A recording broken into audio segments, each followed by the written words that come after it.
Hello दोस्तों। तो आज हम स्टार्ट करने वाले हैं जावा टॉप 50 इंटरव्यू क्वेश्चंस पार्ट 1। तो इसमें आज हम टोटल 5 क्वेश्चंस देखने वाले हैं। तो पहले क्वेश्चन से हम स्टार्ट करते हैं। क्वेश्चन है कि why Java a platform independent language. Java platform independent language क्यों है? तो दोस्तों एक्चुअली क्या है ना, जावा लैंग्वेज जो है वो एक्चुअली हम क्या करते हैं, पहले जावा कोड राइट करते हैं, फिर वो कोड कंपाइल होता है और उसकी एक बाइट कोड फॉर्मेट की फाइल बनती है जो कि डॉट क्लास फाइल होती है। और वो जो फाइल होती है वो बाइट कोड होने के कारण वो किसी भी मशीन पर हम रन कर सकते हैं। ओनली कंडीशन इतना है कि हमारे पास उस मशीन में JRE इंस्टॉल होना चाहिए। JRE मीन्स जावा रन टाइम इन्वायरमेंट।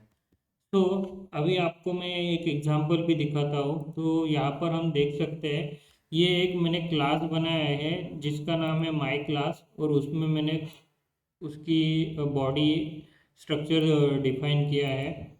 तो ये सब मैंने माई क्लास डॉट जावा इस अ, मतलब फाइल में लिखा है। ये जो फाइल है ये डॉट जावा फाइल है, लेकिन जब हम इसको रन कर रन करते हैं, यानी कि वो पहले कंपाइल होता है। तो जब ये मैंने ऑलरेडी करके रखा है, जब हम रन पे क्लिक करेंगे तो ये कंपाइल होकर एक इसका डॉट क्लास फाइल बनता है। तो यहाँ पर देखेंगे हम, यहाँ पर ये एक माई क्लास है जो जनरेट हुआ है, और ये माई क्लास जो है वो डॉट क्लास फाइल है और यही बाइट कोड है। तो आई होप ये आपको समझ गया होगा कि ये एक्चुअली ये कैसे वर्क करता है। और ये जो बाइट कोड है, JRE के हेल्प से, जावा रन टाइम इन्वायरमेंट के हेल्प से हम कहीं पर भी चला सकते हैं, किसी भी मशीन में किसी भी प्लेटफॉर्म पे हम चला सकते हैं। तो इसलिए जावा प्लेटफॉर्म इंडिपेंडेंट लैंग्वेज है। सो इसे हम कैसे बोल सकते हैं, कैसे बता सकते हैं? तो हम इसको इंटरव्यू में ऐसे बोल सकते हैं कि Java language was developed in such a way that it does not depend on any hardware और software due to the fact that the compiler compiles the code and then converts it to platform independent byte code which can be run on multiple systems. The only condition to run that bytecode is for the machine to have a runtime environment installed in it, JRE installed in it. Okay, तो हम अभी बढ़ते हैं next question के लिए। ये जो है ये दोनों क्वेश्चन सिमिलर है, तो ये दो क्वेश्चंस हम कवर करेंगे एक साथ। So first second question is why is Java not a pure object oriented programming language. Java एक pure object oriented programming language क्यों नहीं है? तो दोस्तों एक्चुअली क्या है, ऑब्जेक्ट ओरिएंटेड प्रोग्रामिंग लैंग्वेज जब हम बोलते हैं तो उसमें जो होता है उसमें प्रॉपर स्ट्रक्चर फॉलो जो करना है। तो हमको कोई भी वेरिएबल्स या कोई भी मेथड्स अगर उसके एक्सेस करने हैं तो वो रहेंगे एक क्लास में। एक क्लास में हमको उसका पूरा वेरिएबल्स या मेथड्स मिलेंगे, और उसको हम एक्सेस कर सकते हैं by creating object of that class. तो जब ऑब्जेक्ट बनेगा, ऑब्जेक्ट के बनने के बाद ही ऑब्जेक्ट कैसे बनाते हैं वगैरह, तो यहाँ पर हम देख सकते हैं माई क्लास का एक ऑब्जेक्ट बनाया है, और फिर my class dot int value, double value, string value, ऐसा हमने ये जो वेरिएबल्स हैं इनको कॉल किया है। तो ये हो गया कि हम ऑब्जेक्ट ओरिएंटेड प्रोग्रामिंग का जो बेसिक्स है, प्रिंसिपल्स, वो फॉलो कर रहे हैं। तो जावा में ये प्रिंसिपल तो अभी आप देख रहे होंगे कि ये फॉलो तो हो रहे हैं, लेकिन एक्चुअली क्या है, जावा में यहाँ पे जो हमने इंट वैल्यू, डबल वैल्यू और बुलियन वैल्यू ये बनाया है, ये actually pre defined, sorry, primitive data types है। तो ये प्रिमिटिव डेटा टाइप्स हैं। ये कोई क्लास नहीं है। अगर हम यहाँ पर देखेंगे, कंट्रोल क्लिक दबाकर यहाँ पे हमें एक स्ट्रिंग मिला है, कंट्रोल क्लिक दबाकर अगर इसके हम ये क्या है स्ट्रिंग देखने जाएंगे, तो स्ट्रिंग एक क्लास है। उस तरह से इंट, डबल और बुलियन ये क्लास नहीं है, ये प्रिमिटिव डेटा टाइप्स है। और इन प्रिमिटिव डेटा टाइप्स को डायरेक्ट एक्सेस हमें मिल रहा है, इसलिए ये pure object oriented programming language नहीं है। तो इसे हम कैसे कहेंगे, Java supports primitive data types byte, boolean, char, short, int, float, long, etc. and hence it is not a pure object oriented programming language. तो इसके आगे का क्वेश्चन है कि थर्ड क्वेश्चन है हमारा, can Java be said to be the complete object oriented programming language. तो अभी हमने देखा जावा एक complete object oriented programming language है क्या, इसका आंसर अगर देना है तो अभी हमने देखा एक्चुअली हम यहाँ पर पूरा तो स्ट्रक्चर फॉलो कर रहे हैं जावा में, बट पैरेलली हम उसको प्रिमिटिव डेटा टाइप्स का एक्सेस भी दे रहे हैं। तो ये कंप्लीटली तो नहीं कह सकते, ये इसमें स्ट्रक्चर हमको पूरा फॉलो करने का मौका भी दिया है और प्रिमिटिव डेटा टाइप्स भी यूज करने का मौका दिया है। तो इसका आंसर जो है, इसका आंसर हम क्या दे सकते हैं, Java is not a pure object oriented programming language because it has direct access to primitive data types and these primitive data types don't directly belong to the classes. तो इसलिए ये complete object oriented programming language नहीं है।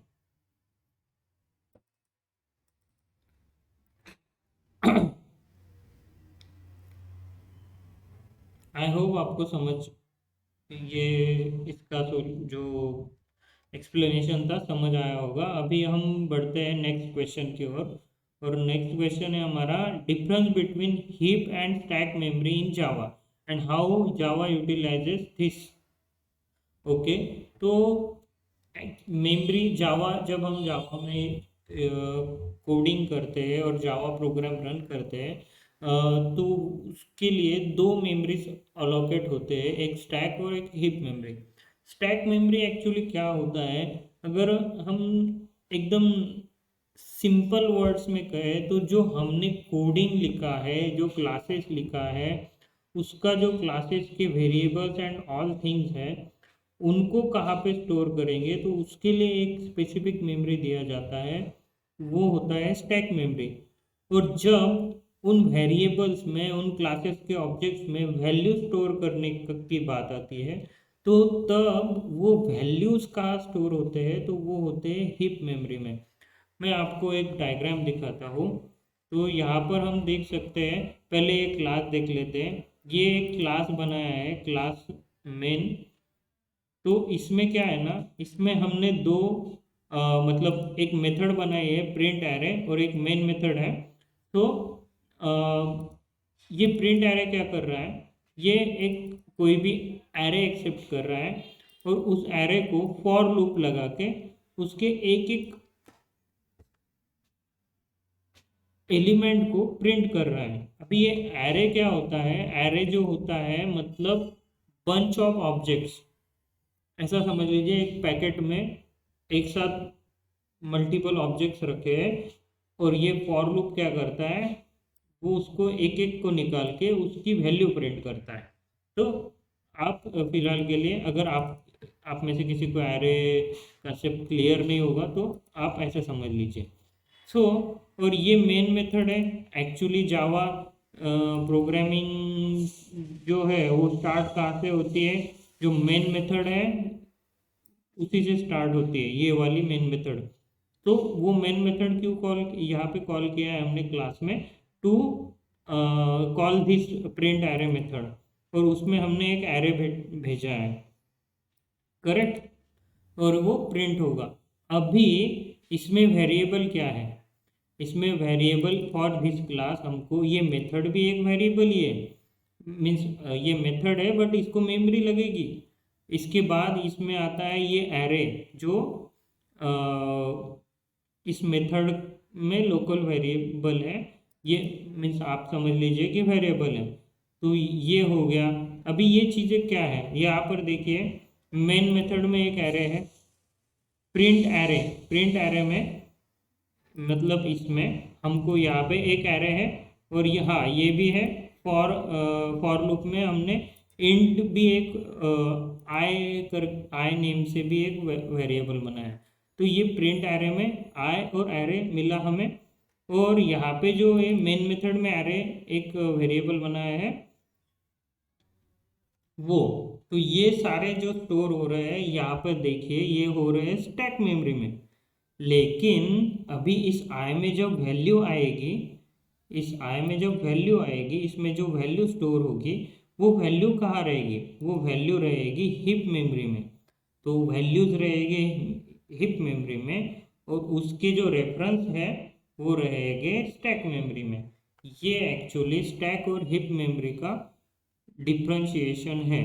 तो I hope आपको ये समझ आ गया होगा, और आप अगर ये एक्सप्लेन करना चाहें तो आप ये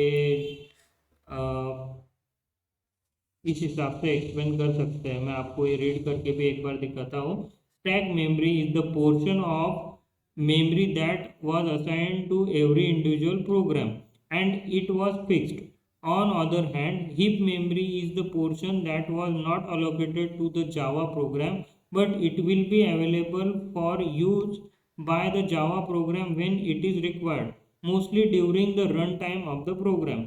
Heap memory runtime में एक्चुअली यूज होती है, और स्टैक मेमोरी जब प्रोग्राम हम मीन्स बनाते हैं उसके टाइम में जब कंपाइल वगैरह होता है तो स्टैक मेमोरी अलोकेट हो जाती है। तो Java utilizes this memory as when we write a Java program, then all the variables, methods, etc. are stored in the stack memory। जैसे कि इस क्लास में प्रिंट एरे आई मेन और ये वाला एरे, ये सारे स्टैक में स्टोर हो गए।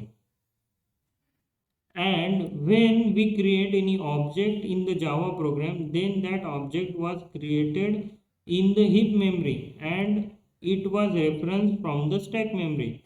मतलब ऑब्जेक्ट कहाँ पे क्रिएट होगा, हिप मेमोरी में। वैल्यूज कहाँ पे रहेगी, हिप मेमोरी में, और उसको रेफरेंस करा जाएगा स्टैक मेमोरी से।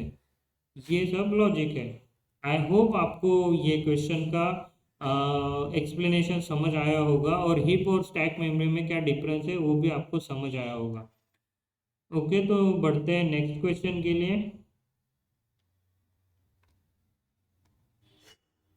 So, what do you understand by instance variable and a local variable?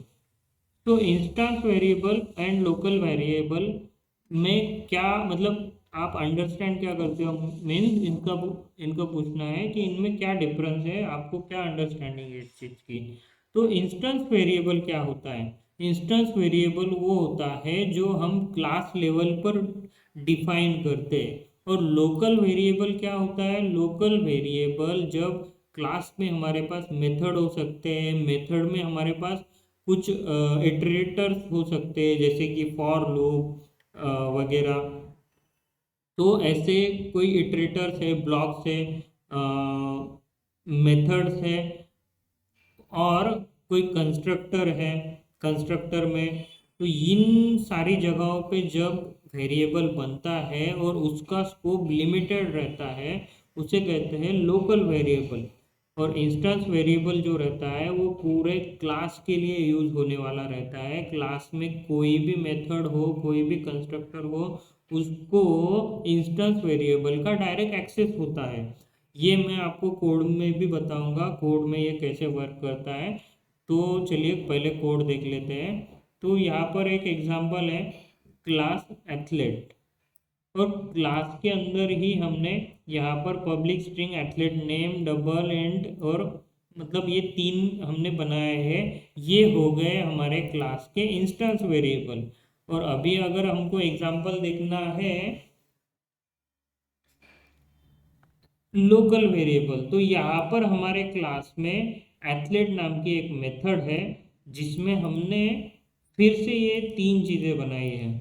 तो इन तीन चीज अभी ये जो इंटरनल थ्री चीज़ें हैं इस मेथड के, तो इसका स्कोप कहाँ है, इस मेथड के है। जैसे ही इस मेथड के बाहर हम आएंगे तो ये इनके वैल्यूज का कोई भी नॉलेज बाहर नहीं होगा, बाहर किसी को नहीं होगा। तो इसको हम और एक एग्जांपल देखते हैं ये क्लास में। देखिए अभी यहाँ पर जो हमने ये चार बनाए हैं, करेक्ट, ये चार है instance variable of this class, but यहाँ पे हमने एक मेथड बनाई है, करेक्ट। अभी ये मेथड में अगर हम कोई वेरिएबल रख रहे हैं, लेट्स एग्जांपल यहाँ पर, अभी यहाँ पर देखिए ये स्ट्रिंग्स आर्स भी एक वेरिएबल है, ये स्ट्रिंग्स की एरे है, ये हो गया एक। और दूसरा ले लीजिए कि हम एक बना रहे हैं int num is equal to 5, यह हो गया लोकल वेरिएबल। और एक हम जैसे कि किसी ब्लॉक के अंदर जैसे हम for int I is equal to 0, I is less than 5, I plus plus. तो अभी ये जो फॉर लूप के अंदर जो आई है इसका स्कोप क्या है, इसका स्कोप सिर्फ ये फॉर लूप है। अगर हम यहाँ पे फॉर लूप के बाहर आके आई प्रिंट करेंगे तो ये देगा एरर। देखिए ये अभी यहाँ पे रेड में दिखाया, ये क्या बोल रहा है कि ये बोल रहा है कैन नॉट रिजॉल्व सिंबल, क्योंकि ये स्कोप के अंदर की चीज़ें बाहर पता ही नहीं होती है। तो आई होप आपको डिफरेंस समझ आया होगा कि इंस्टेंस वेरिएबल जो होते हैं वो क्लास लेवल को डिफाइन होते हैं, उनका एक्सेस क्लास के अंदर के सारे मेथड्स, उनका एक्सेस सारे क्लास के अंदर के सारे मेथड्स या फिर कंस्ट्रक्टर। अभी कंस्ट्रक्टर है, हम एक कंस्ट्रक्टर बनाते हैं, अल्ट इंसर्ट करके कंस्ट्रक्टर हमने बना लिया for all these values, okay. अभी देखिए यहाँ पे कंस्ट्रक्टर में ये जो यहाँ पर इंट वैल्यू डबल वैल्यू ये जो दिख रहे हैं ये हो गए लोकल वेरिएबल। और this dot int value, this dot double value, this dot actually refer होता है for the class, this class. तो this class means this dot int value, ये कौन सा वैल्यू रेफर कर रहा है, क्लास लेवल का, जो कि इंस्टेंस वेरिएबल है। और ये जो इंट वैल्यू है ये है हमारा लोकल वेरिएबल जो हम एक्सेप्ट करने वाले हैं जब क्लास का कंस्ट्रक्टर बना रहे हैं। आई होप आपको इंस्टेंस वेरिएबल और लोकल वेरिएबल में डिफरेंस पता चल गया होगा, ओके। तो अभी इन चीज़ों को हम कैसे बता सकते हैं, तो instance variables are those variables that are accessible by all the methods in the class, they are declared outside the methods and inside the class. These variables describe the properties of an object and remain bound to it at any cost. All the objects of the class will have their copy of the variables for utilization. If any modification is done on these variables, then only that instance will be impacted by it, and all other class instances continue to remain unaffected. Local variables are those variables, local very, पहले हम ये point cover कर लेते हैं। ये जो था instance variable का था, इसमें एक और चीज़ है कि जो जब हम किसी क्लास का ऑब्जेक्ट बनाते हैं, यहाँ पर देखिए हमने एक क्लास का ऑब्जेक्ट बनाया है, तो ये जो इंस्टेंस वेरिएबल है फॉर दैट ऑब्जेक्ट इनको ऑल ओवर एक्सेस होता है, मतलब हम इनको यूज कर सकते हैं। Int value is equal to 10, तो हम यहाँ पर उसको वैल्यू असाइन कर रहे हैं। लेकिन अगर समझ लीजिए कि माय क्लास की जगह पे एक और माई क्लास नाम के क्लास का एक दूसरा ऑब्जेक्ट है। तो यहाँ पर जो इंट वैल्यू चेंज किया है हमने, इसका इस माई क्लास के इंट वैल्यू को, अगर या माई क्लास 2 के इंट वैल्यू को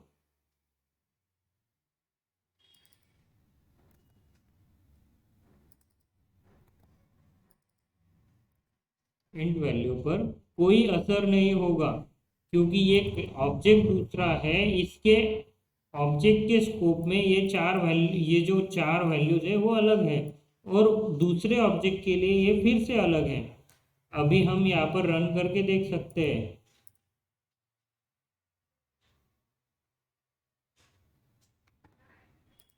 एक second.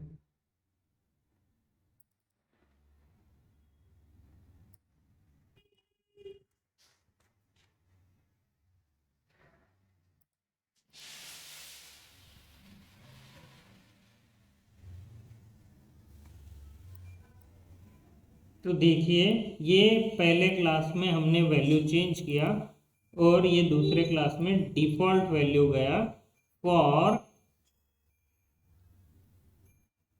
My class 2 int value. ये डिफॉल्ट वैल्यू क्यों गया, जैसे कि हमें पता है डिफॉल्ट वैल्यू जब हमारा क्लास हम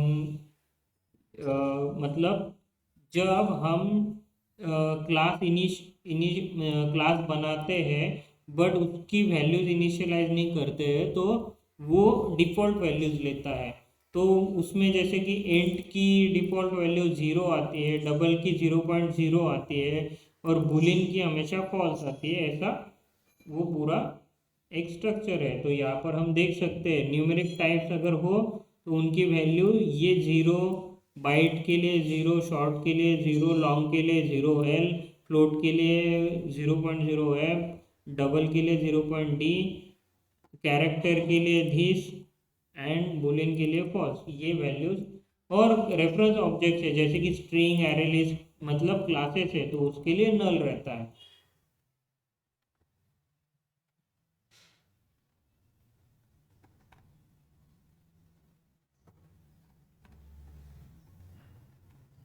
तो ये पॉइंट आपको समझ गया कि जब ऑब्जेक्ट होता है, क्लास का कोई ऑब्जेक्ट बनता है, तो एक क्लास के एक ऑब्जेक्ट के लिए वो वेरिएबल्स की एक कॉपी बन जाती है, दूसरे ऑब्जेक्ट के लिए दूसरी कॉपी बन जाती है। तो एक दूसरे को अफेक्ट नहीं करते, भले ही एक क्लास के पूरे